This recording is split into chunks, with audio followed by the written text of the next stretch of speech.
আসসালামু আলাইকুম। সিলেট হ্যাচারির পক্ষ থেকে আপনাদেরকে অসংখ্য লাল গোলাপ শুভেচ্ছা। তো আমি মোহাম্মদ সুজন মিয়া।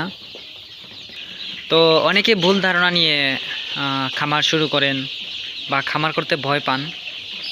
বিষয়টা হচ্ছে ঠান্ডার সময় অর্থাৎ শীতের সময় মুরগি পালন কষ্ট হয় বা মারা যায়, এই ধারণা নিয়ে আপনারা অনেকে থাকেন।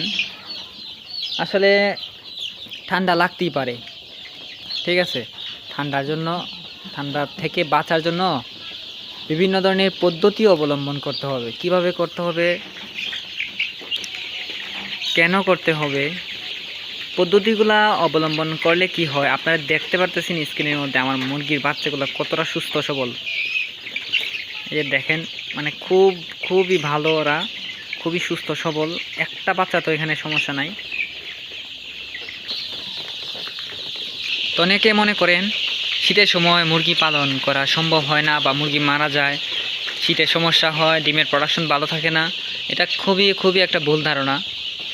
তো আপনারা একটা বিষয় দেখেন, আমার এত বড় শেডের মধ্যে আমার শেডটা কিন্তু অনেক বড়। এই যে দেখেন, অনেক বড় শেড, ঠিক আছে। আমি মুরগিগুলাকে কোন জায়গায় রাখছি আপনারা একটু দেখেন। একটা কোনার মধ্যে রাখছি, এখানে আপনার 1600-র মতো বাচ্চা, 1600 বাচ্চা আমি এখানে একটা কোনার মধ্যে রাখছি।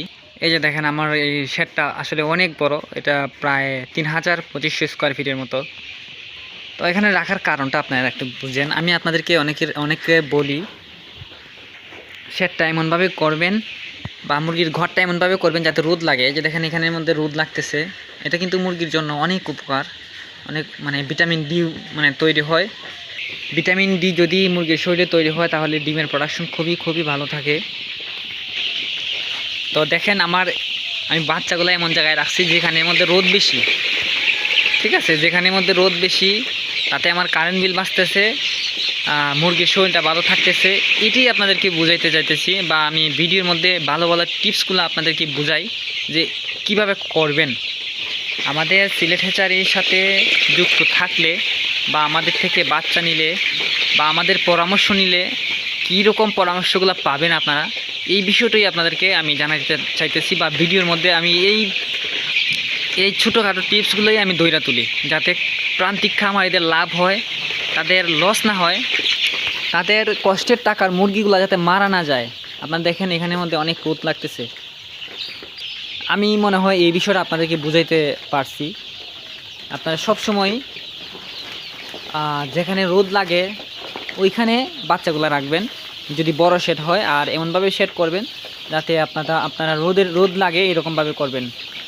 আর শেডটা অনেক উঁচা দিবেন, বুঝছেন, মানে একটু উচ্চতাটা একটু বেশি দিবেন, ঠিক আছে। শীতের সময় যে কোনো খামার করা যায়, যেমন ধরেন আপনার ফার্মি মুরগি, সোনালি, সুপার, নর্মাল সোনালি, ক্লাসিক, হাইব্রিড, সুপার হাইব্রিড, এগুলার খামার করতে পারেন আপনারা।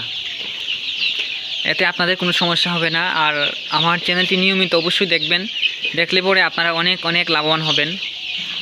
আর আপনারা যারা ডিম উৎপাদন করতে চান, ডিম পাড়িতে চান, ডিম পাড়ে আপনারা ব্যবসা করতে চান, বিক্রি করতে চান, পার ডিমে আপনার বর্তমান রেট এখন 60 টাকা থাকে প্রত্যেকটা ডিমে। আপনারা যদি করতে চান এই ধরনের ডিমের ব্যবসা, আপনারা যদি প্রতিদিন 100 ডিম উৎপাদন করেন তাহলে আপনাদের 700 টাকা প্রতিদিন থাকবে। যদি 200 ডিম উৎপাদন করেন, 200 ডিম উৎপাদন করতে আপনাদের প্রায় 280 পিস বা 250 পিস মুরগি দরকার। এই ধরনের ব্যবসাটা যদি করতে চান অবশ্যই আমার স্ক্রিনে দেওয়া নাম্বারে কল করতে পারেন। এই যে দেখেন, আমরা 1 মাসে বাচ্চাগুলো উৎপাদন করি বেশি, এগুলো 1 মাসে বাচ্চাগুলোকে ডেলিভারি দেই। এগুলো চাইলে আপনারা নিতে পারেন।